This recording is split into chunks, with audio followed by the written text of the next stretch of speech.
হাঁসের ডাকে ভোর হলো, নলেন গুড়ের গন্ধে খুলে গেল খোলাজা পিঠার ঢাকনা। আসুন আজ বানিয়ে নেই খোলাজা পিঠা। নিয়ে নেব পরিমাণ মতো চালের গুঁড়া, সাথে মিশিয়ে নেব অল্প একটু লবণ, হালকা চিনি, আর দিয়ে দিব কুসুম গরম পানি। কুসুম গরম পানি দিয়ে হাত দিয়ে ভালো করে মাখাবো, যাতে কোনো লাম্পস না রয়ে যায়। খুব ভালো করে মাখিয়ে নেবে। যদি প্রয়োজন হয় তাহলে আর একটু পানি মিলিয়ে নিতে পারেন। এই প্রসেসটি হাত দিয়ে করলে সবচেয়ে বেশি ভালো হয়। এরপরে আমরা একটি বাটিতে ডিম ভেঙে নিয়েছিলাম। ডিম আগে ফেটিয়ে নিয়ে এইটাকে আবার ভালো করে হাত দিয়ে মাখিয়ে নিব। খুব ভালো করে মাখিয়ে নিব।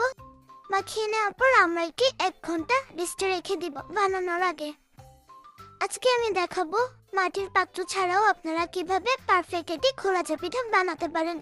এর জন্য আপনারা যেটি করবেন, একটি কাপড়ে একটু তেল ব্রাশ করে নিয়ে পানি ছিটা দিয়ে দিবেন। পানি শুকানোর পরেই দিয়ে দিবেন পিঠার ব্যাটারটি।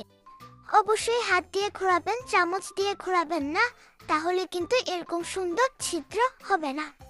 তারপর ঢাকনা দিয়ে দিবেন। 2 থেকে 3 মিনিটের মধ্যেই হয়ে যাবে সুন্দর ছিদ্রযুক্ত খোলাজা পিঠা। দেখুন কত ছিদ্র হয়েছে, একদম পারফেক্ট খোলাজা পিঠা হয়েছে মাটির পাত্র ছাড়াও। আপনারা এভাবে বানিয়ে নিতে পারেন নরম তুলতুলে খোলাজা পিঠা।